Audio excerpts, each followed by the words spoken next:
사무엘하 23장 1절에서 7절, 구약성경 504면입니다. 찾으셨으면 우리 한 목소리로 합독해서 읽겠습니다. 이는 다윗의 마지막 말이라.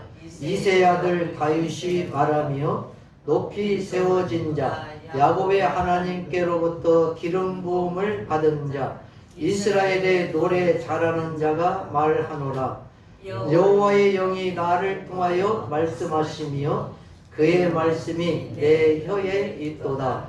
이스라엘의 하나님이 말씀하시며 이스라엘의 반석이 내게 이르시기를 사람을 공의로 다스리는 자, 하나님을 경외함으로 다스리는 자여, 그는 돋는 해의 아침빛 같고 구름 없는 아침 같고 비 내린 후에 광선으로 땅에서 움이 돋는 새풀과 같으니라 하시도다.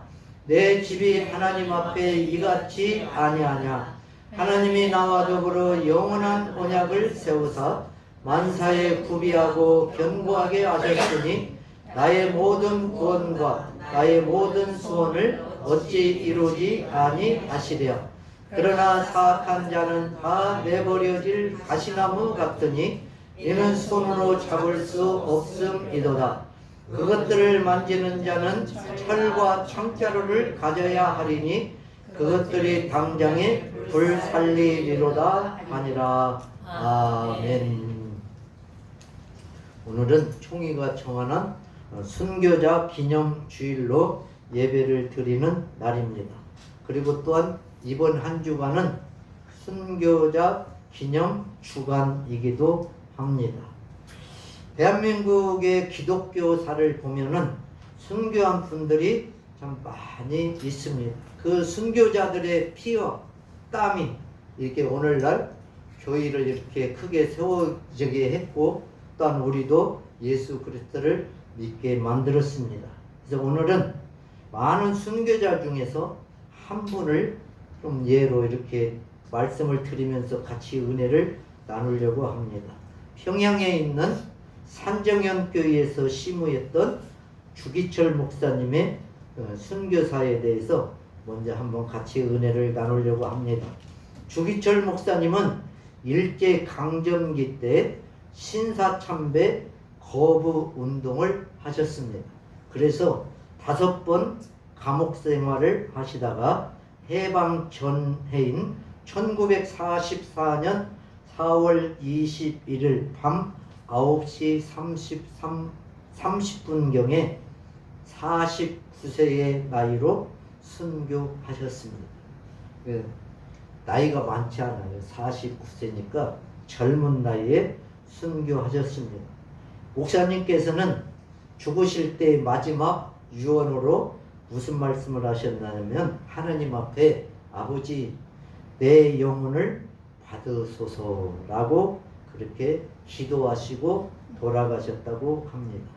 제가 왜 이 주기철 목사님을 했냐면, 순교자 영화가 있습니다. 그 영화 중에 저 높은 곳을 향하여라는 제목의 영화가 있는데, 그 영화의 내용이 바로 주기철 목사님의 일대기를 그린 영화가 저 높은 곳을 향하여입니다. 그래서 오늘 찬송도 저 높은 곳을 향하여 찬송을 불렀습니다. 그 내용에 보면 목사님이 2번째 옥고를 치른 후에 이제 석방이 되었습니다. 그리고는 학생들을 신사참배를 자꾸 강요하니까 학생들의 신사참배를 거부하게 만들다가 그 사건에 다시 연루되어서 체포되었습니다. 이제 일본 순사들은 학생들과 그 산정현 교회 성도들이 보는 앞에서 큰 널판지에, 영화에도 나옵니다. 큰 널판지에 대못을 촘촘히 박습니다. 그래가지고 그것을 딱 뒤집어 넣어. 그러니까 이제 못이 막 이렇게 튀어나와 있어요. 그것을 쭉 깔아 놓습니다.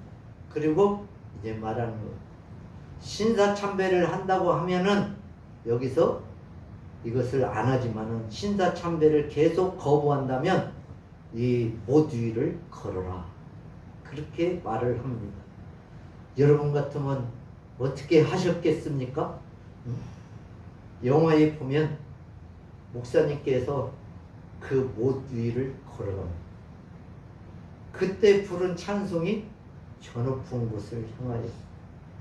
목사님께서 한 발 한 발 그 못 위를 하면 못이 막 발을 뚫고 나오고 저 높은 곳을 향하여 그러면서 막 그 영화에 보면 성도들이 쭉 서갖고 목사님 막 그러면서 막 울부짖고 있어요. 목사님이 그것을 다 그렇게 이제 목판 위를 걸어갑니다. 갈 때도 일본 순사들은 말을 하기를 지금이라도 신사참배를 한다면 내려오게 하겠다 그렇게 말했지만 끝까지 예수를 부인하지 않고 복음을 거부하지 않았습니다.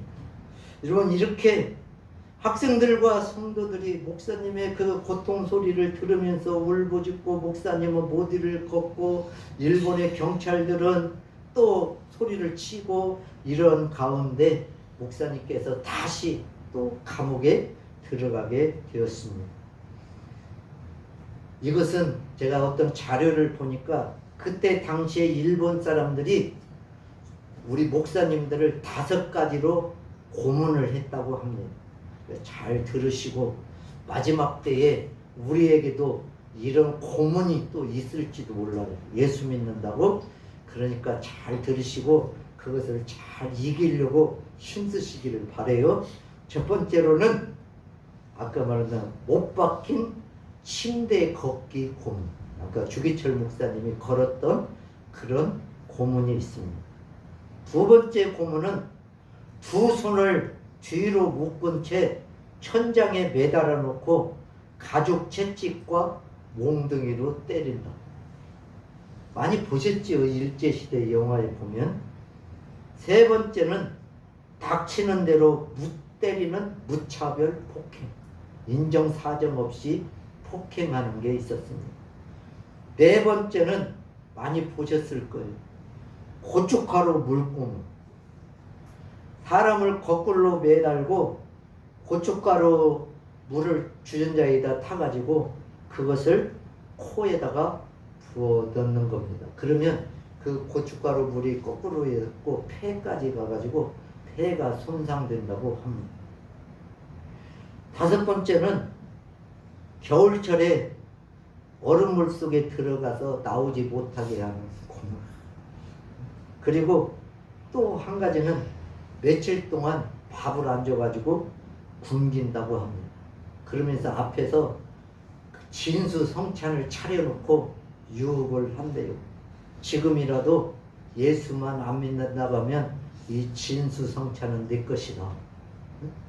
그런데 그 유혹에도 넘어가죠. 이렇게 5가지 고문이 있었답니다. 그러니까 마지막 때 같으면 지금 뭐 AI 시대 뭐 이런 시대를 말하는데 이런 고문을 뛰어난 어쩌면 더 큰 고문이 올 수도 있을 거예요. 이제 우리가 대표적으로 요한계시록에 보면은 물건을 사고 팔지 못하게 하는 그런 것도 있고 또 여러 가지가 이제 있겠죠. 여러분 주기철 목사님이 왜 그런 고문을 잘 이겨낼 수 있고 신사참배를 하지 않았느냐, 그 비결을 이렇게 말했다 그래요. 내가 만약에 오늘 고난을 순간적으로 피하여 가지고 그때 모면을 했는데 날이 때가 돼서 주님이 오셨어요. 주님이 오셔서 너는 뭐 했냐라고 물어볼 때 주님이 이렇게 너는 내 이름과 의를 위하여 무슨 고난을 받았느냐 이렇게 물어볼 거라고 주기철 목사님은 늘 그 생각을 가지고 살으신 거예요.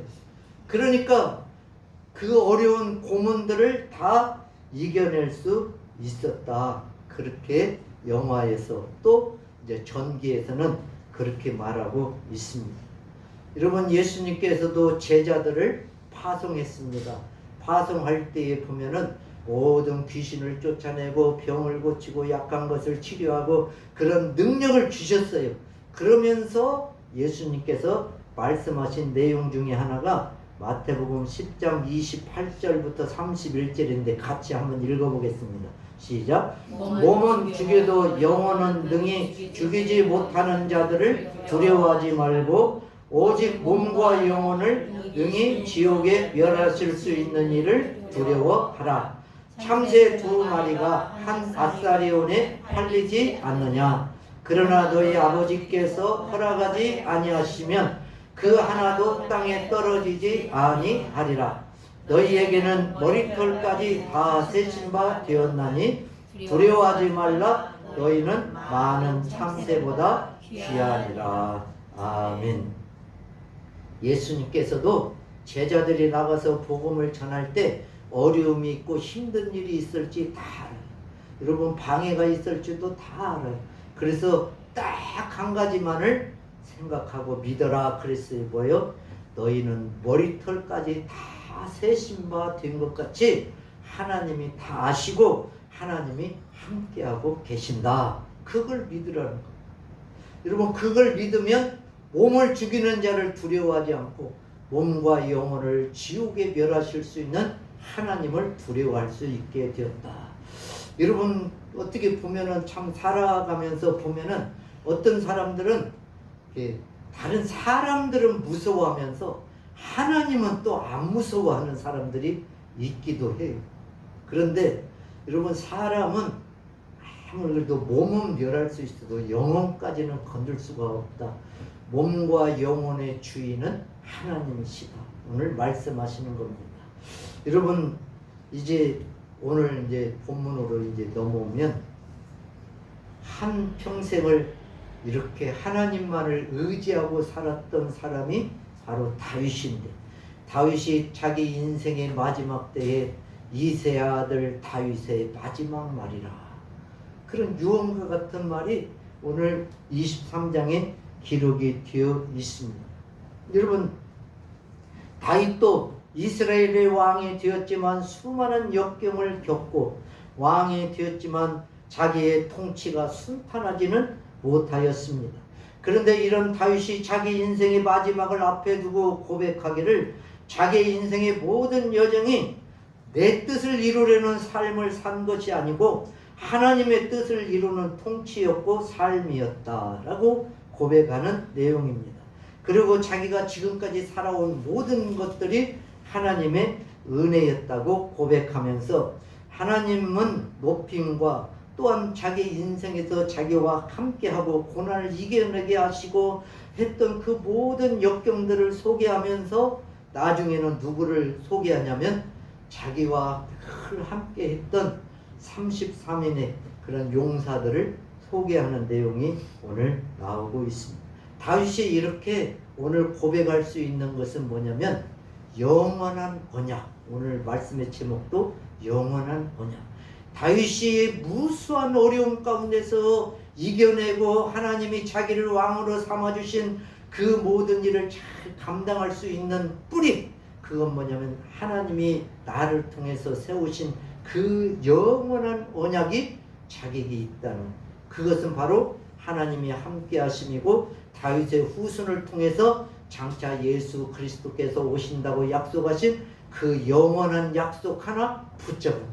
그게 다윗을 살리는 거였고 인생을 아름답게 살 수 있게 한 것입니다. 저와 여러분도 오늘 그런 영원한 언약을 붙잡기를 주의 이름으로 축복합니다. 왜냐하면 다윗이 이렇게 자기 인생의 여정을 1절에서 말했습니다. 같이 읽습니다. 이는 다윗의 마지막 말이라. 이새의 아들 다윗이 말하며 높이 세워진 자, 야곱의 하나님께로부터 기름 부음 받은 자, 이스라엘의 노래 잘하는 자가 말하노라. 아멘. 다윗이 마지막에 자기를 표현할 때 이새의 아들 다윗이 말하며, 근데요 이제 성경에 보면 이새의 아들이라는 표현이 몇 번 나오는데 그때는 항상 다윗이 자기를 낮추어서 표현할 때, 그럴 때 썼어요. 그리고 또 다른 사람들도 다윗을 폄하할 때 이세야다. 그게 말하자면 베들레헴이잖아요. 다윗의 고향이 베들레헴. 여러분 베들레헴이 시골 촌동네예요. 근데 베들레헴이 왜 유명해졌어요? 나중에는 예수님이 거기서 태어나셨잖아요. 다윗의 후손으로. 이게 다윗은 항상 촌놈이요. 말은 우리로 치면 베들레헴 출신. 거기다가 또 이름 없는 이새의 아들. 그러니까 이새의 아들 다윗 그러면 자기를 항상 낮출 때 사용했어요. 사무엘상 17장 말씀에 보니까 사울이 다윗이 이제 자기 곁에 있을 때 물어요. 응? 이게 누구 아들이냐? 그러고 물어봐요. 그때 다윗이 이렇게 대답해요. 나는 주의 종 베들레헴 사람 이새의 아들입니다. 그러니까 사울이 좋아했겠어요? 안 좋아했겠어요? 사울이요 좋아하죠. 아, 지금 다윗이 막 그 전쟁터에 와가지고 지금 막 높임을 받고 있는데 누구 아들이요? 그랬더니 나는 베들레헴 이새의 아들입니다. 그래? 아이고 이거 뭐 이름도 없는 아들이네? 이렇게 했다고. 그런데 그런 다윗을 누가 높여줬다는 거예요? 하나님이 높여줬다는 것을 말하려고 다윗이 지금 이렇게 마지막 말에 이렇게 노래를 하고 있다는 거예요. 또 사무엘상 20장 30절에도 이제 사울의 아들 요나단과 형제같이 서로 사랑하고 형제같이 됐잖아요. 그때 이제 사울이 요나단에게 화를 내며 그에게 이르되 회영무도한 계집의 소생아. 이게 뭐냐면 자기 아들한테 하는 지금 말이에요. 내가 이새의 아들을 택한 것이 내 수치와 내 어머의 벌거벗은 수치됨을 내가 알지 못하느냐. 그러니까 어디서 근본도 없는 어미에서 태어난 것이 자기를 위해줘야 되는데 다윗을 위해준다. 이새의 아들 다윗을. 그러니까 아버지가 왕인 사울 왕이 자기 아들한테 이렇게 심한 욕설을 해요. 그때 다윗을 까뭉겨. 지금으로 말하면 그의 가족을 까뭉겨. 이새 아들을 그렇게 네가 했냐? 그러면서 말하는 내용이 이와 같이 이새 아들이라는 말은 사람들 앞에서 이름 없는 집안의 아들, 별 볼 일 없는 집안의 아들 이랬지만은 하나님께서 그 이름을 높여주셨고 영원한 언약 가운데서는 아빠 장차 만왕의 왕이신 예수 그리스도께서 베들레헴에서 태어나실 영원한 언약을 주셨다. 그것을 강조하고 더 말하고 싶어서 다윗이 오늘 이새 아들 다윗이 이렇게 말하며 이렇게 말하게 되었다는 거예요. 그 다음에 높이 세워진 자 그렇게 말했어요. 높이 세워진 자. 다윗은 전적으로 하나님의 은혜로 높이 세워졌잖아요. 그 말을 지금 다윗은 하고 싶은 거예요.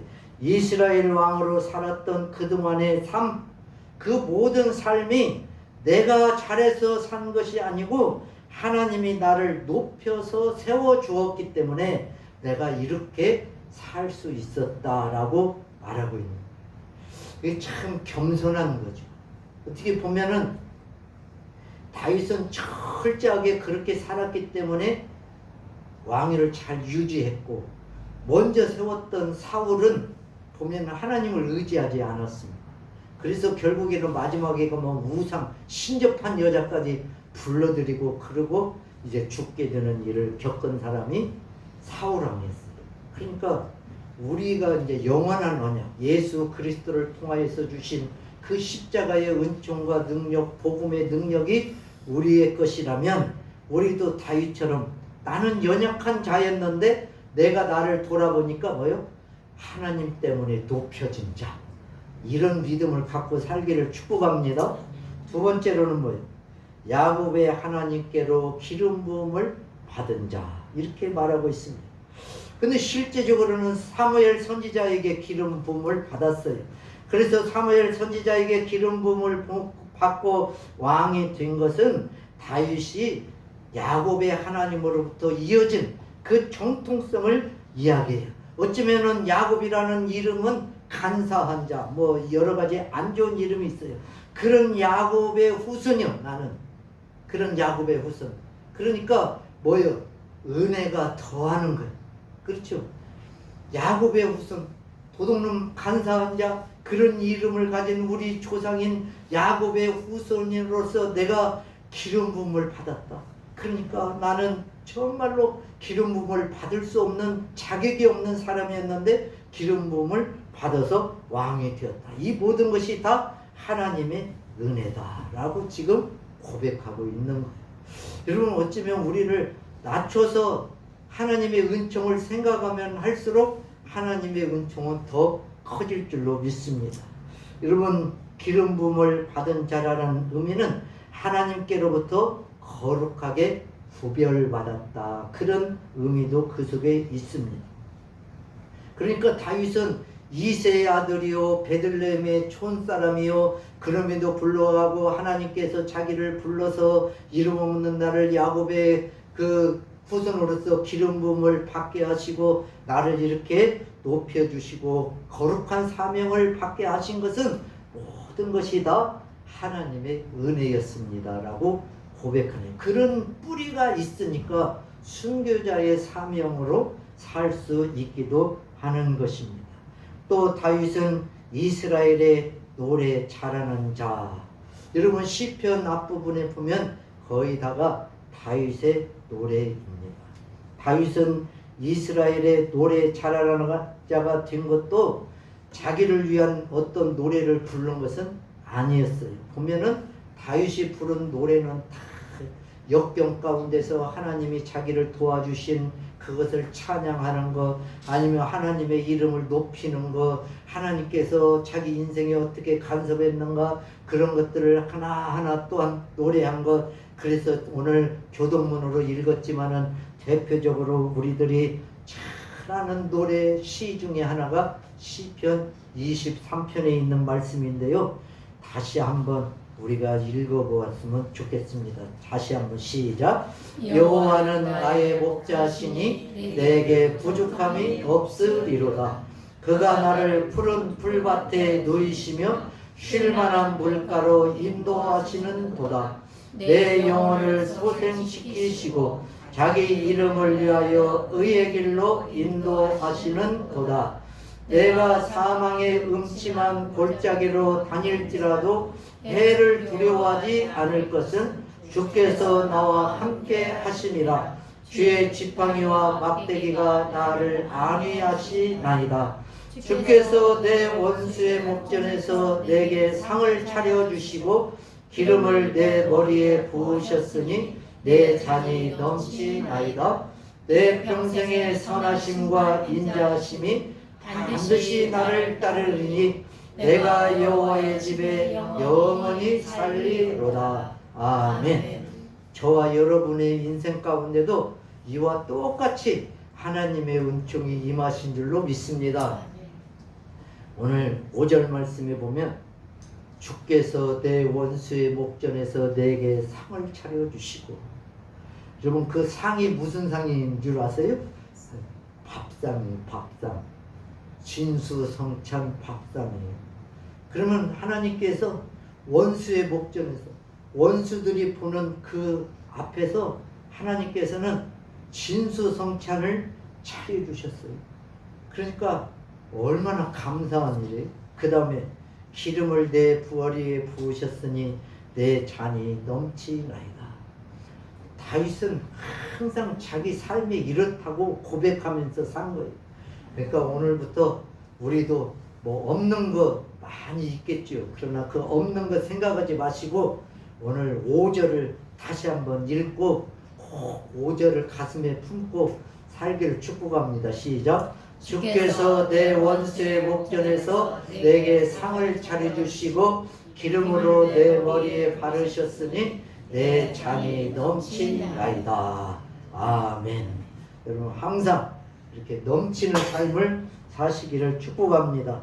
이렇게 다윗은요 살아가면서 이제 자기의 이름을 높여주시고 또 노래를 잘하게 만드시고 이런 모든 것이 다 내가 잘해서 그런 것이 아니고 나는 연약한 자였는데 하나님께서 그 양떼를 칠 때 거기서 부르셔가지고 나를 이렇게 만들어 주셨다.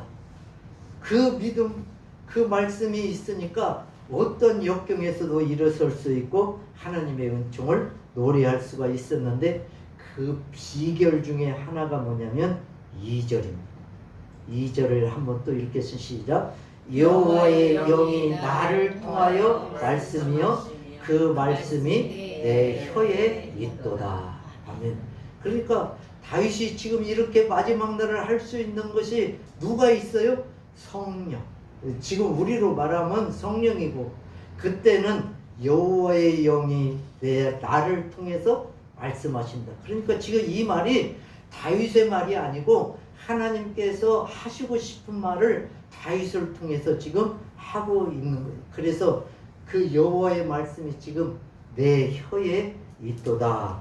그렇게 말씀하고 있습니다. 그러면 하나님이 무슨 말씀을 하게 하셨습니까? 3절부터 읽겠습니다. 이스라엘의 하나님이 말씀하시며 이스라엘의 반석이 내게 이르시기를 사람을 공의로 다스리는 자 하나님을 경외함으로 다스리는 자여 그는 돋는 해의 아침 빛 같고 구름 없는 아침 같고 비 내린 후의 광선으로 땅에서 움이 돋는 새풀과 같으니라 하시도다. 아멘. 우리의 삶도 우리의 가정도 이렇게 되기를 축복해요. 저는 이 말씀을 읽을 때마다 막 가슴이 뛰어요. 왜냐하면 4절에 보면 그는 돋는 해의 아침 빛 같고 어디 보면 하나님의 빛은 일정하게 아침마다 우리에게 임하신다고 했어요. 여러분 구름이 껴서 해가 안 보여도 해는 솟아 있어요. 여러분 돋는 해의 아침빛 한번 생각해 보세요. 얼마나 희망이 넘치고 기쁨이 있고 흑암이 물러가고 빛이 돋고 여러분 그런 것을 생각해. 다윗이 지금 하나님이 주신 그 영의 말씀을 입으로써 이렇게 노래하는 거예요. 구름 없는 아침 같고 비 내린 후에 광선으로 땅에서 움이 돋는 새풀 같으니라. 여러분 얼마나 활기가 넘치는 그런 거예요. 제가 이 말씀을 읽을 때마다 꼭 부족한 것이 하나만 더 넣었으면 얼마나 좋을까. 그게 뭔 줄 아세요? 저 무지개가 피었으면 얼마나 좋을까. 제 생각에 여러분 얼마나 좋아요. 돋는 해의 아침 빛 같고 구름 없는 아침 같고 비 내린 후에 광선. 그러면 뭐가 있어요? 무지개가 있잖아요. 땅에서 움이 돋는 새풀 같고 우리의 삶도 우리의 가정들도 우리의 교회도 앞으로 또 지금부터 이런 하나님의 은혜가 충만하게 있기를 축복합니다. 그리고 다윗은요 지금 성령의 은혜로서 이런 마음 얼마나 진짜로 기쁨이 넘치겠어요. 5절 말씀 시작. 내 집이 하나님 앞에 이같지 아니하냐. 하나님이 나와 더불어 영원한 언약을 세우사 만사에 구비하고 견고하게 하셨으니 나의 모든 구원과 나의 모든 소원을 어찌 이루지 아니하시랴. 아멘. 다윗은 그래. 하나님 앞에 내가 이같다는 거예요. 우리도 그렇지요? 오늘 하나님 앞에 다윗처럼 우리도 빛이 떠오르는 아침 같은 그러한 삶을 맞이할 수 있기를 축복합니다. 하나님께서는 나와 더불어 영원한 언약을 세우사 만사에 구비하고 견고하게 하셨으니 나의 모든 구원과 나의 모든 소원을 어찌 이루지 아니하시랴. 그랬으니까 하나님께서 다윗과 영원한 언약을 세운 것은 반드시 하나님이 이루신다. 그 말씀입니다. 그 말씀이 영원한 언약이 바로 예수 그리스도께서 이 땅에 오심이었고 이 땅에서 사역하심이었고 십자가에서 죽으심이었고 장사지는 받으심이었고 부활하심이었고 승천하심이었고 이제 또 다시 오심입니다. 여러분 이것을 믿기를 축복합니다. 오늘 여러분 다윗은 이것을 믿었기 때문에 그 영원한 언약을 믿었기 때문에 자기 인생을 자기 마음대로 산 것이 아니고 하나님의 은총 가운데서 살았다고 이렇게 고백합니다. 여러분, 다윗이 역경이 없었던 것은 아니었습니다. 수많은 역경을 겪고 살았지만은 그때마다 힘을 얻을 수 있는 비결은 이 말씀이었습니다. 하나님을 의지할 수 있었던 비결도 바로 이 말씀이었습니다. 바로 영원한 언약을 세워주신 것이었습니다. 그런데 다윗이 수많은 자기를 살면서 자기의 원수들에 대해서는 이렇게 말하고 있습니다. 6절에서 7절 말씀입니다. 그러나 사악한 자는 다 내버려질 가시나무 같으니 이는 손으로 잡을 수 없음이로다. 그것들을 만지는 자는 철과 창자루를 가져야 하리니 그것들이 당장에 불살릴이로다 하니라. 아멘. 언젠가 제가 사사기 9장을 설교할 때에 엘리멜렉 이야기하면서 이야기했죠. 가시나무는 뭘 좋아한다 했어요? 불 지르는 것을 좋아한다. 여기도 또 불 지르는 이야기가 또 나오고 있어요. 왜냐면 가시나무는요, 다른 사람을 아프게 할 뿐이지 뭐 누구를 위로하고 누구를 잘 보듬어주고 그렇게 할 수가 없는 나무가 가시나무. 그래서 오늘 또 사악한 자의 비유한 말씀이 바로 가시나무. 그 가시나무는 가시가 있기 때문에 손으로 잡을 수 없어요. 잡을 수 있는 비거는 철과 창자로예요. 그건 뭐예요? 잘리는 거예요. 가시를 끊어버리는 거예요. 여러분, 그래야 손으로 잡을 수 있기 때문에 그렇습니다. 여기서 사악한 자라는 것은 무가치한 자, 하늘 두려운 줄을 모르는 자, 이렇게 말했고, 내버려질 가시나무. 내버려진다는 것은 열매를 맺지 못하고 다른 사람도 열매를 맺지 못하게 방해한다. 그런 의미가 있다고 해요. 그리고 만지는 자는 철과 창자로 같다 했는데, 이것을 가져야 되는 이유는 가시에 손이 찔려 손으로 잡을 수 없기 때문에 철과 창자루 같은 무기를 가지고 베어버릴 수밖에 없다. 그리고는 뭐예요? 불살러 버린다. 바로 이렇게 말하고 있는 거예요. 하나님께서 다윗의 집에 영원히 자손이 번성할 것이라고 약속하신 그 영원한 언약은 장차 다윗의 후손으로 오실 예수 그리스도를 예표하는 말이었습니다.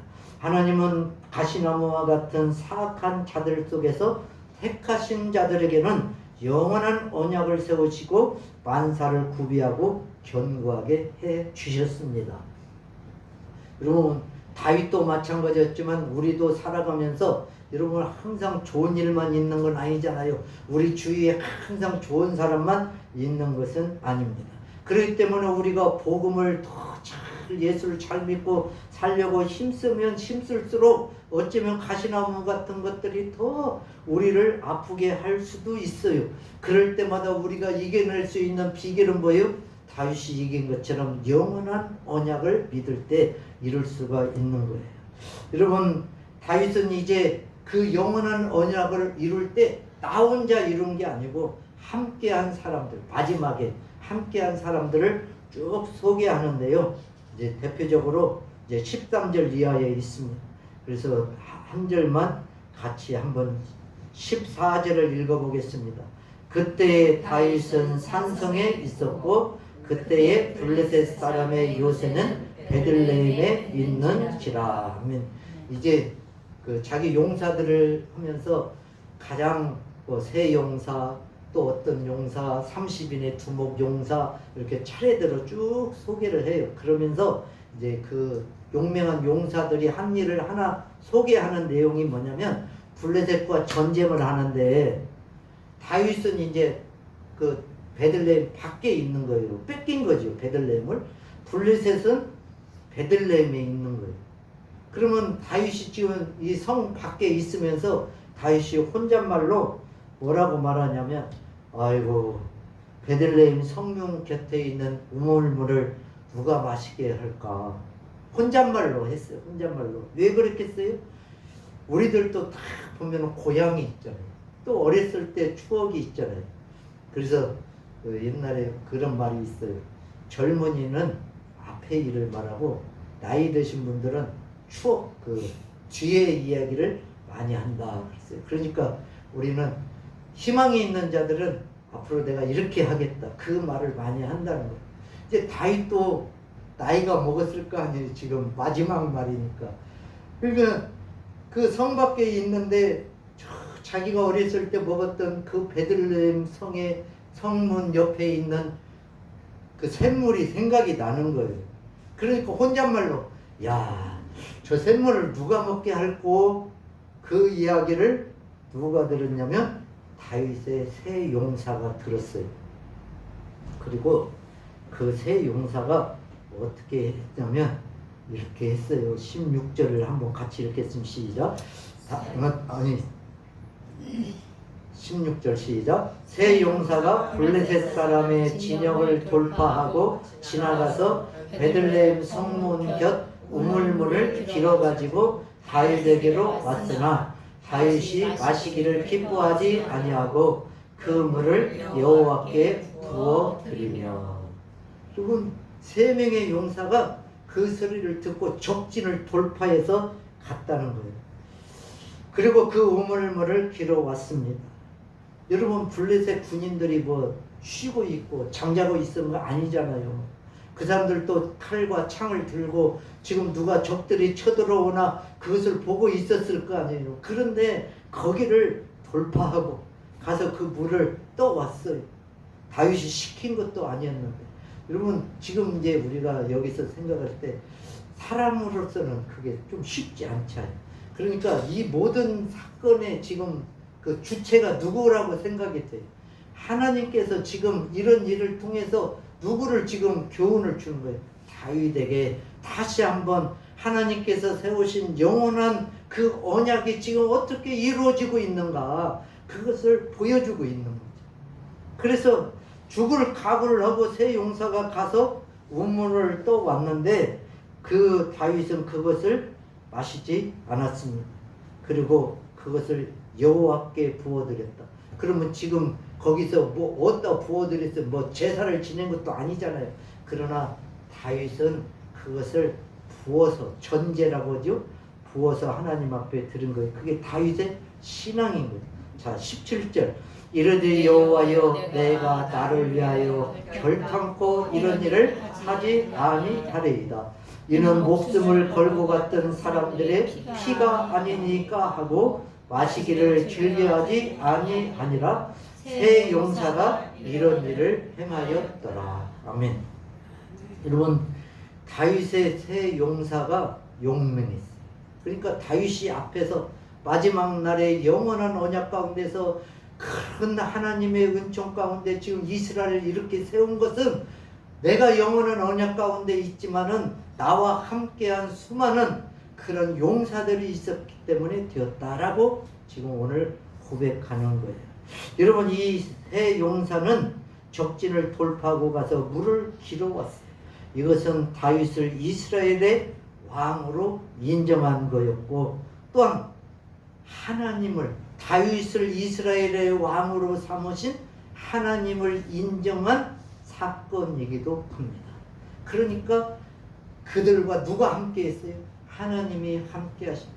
여러분, 하나님이 함께 하시면 못할 일이 없다. 신약 성경에도 그런 말씀이 있습니다. 여러분, 다윗에게 영원한 언약은 다윗의 후손으로 오실 예수 그리스도시요 메시아였고 만민을 구원하실 구원자인 것을 말씀하고 있습니다. 그 예수 그리스도가 또한 우리에게 구원을 베푸신 메시아이었습니다.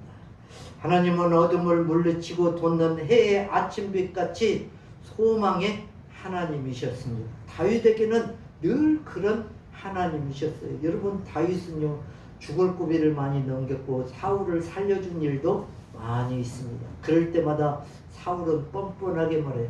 내 아들 다윗아, 내가 너를 보고 싶은데. 거기는 다 거짓이에요. 그런데 다윗은 사울이 소변 보러 왔을 때 옷자락 하나 잘렸다고 그 마음이 상해가지고 사울이 저기 들 때 아버지 사울이요, 내가 이런 일을 했습니다. 여러분, 그렇게 했던 게 다윗이었어요. 이런 모든 것들이 다윗은 다 누구의 은혜라고 지금 고백하는 거예요? 하나님의 은혜였다. 그 하나님이 자기에게 세우신 영원한 언약이 있으니까 내가 이렇게 할 수 있었다라고 다윗이 고백한 말이 오늘 사무엘하 23장입니다.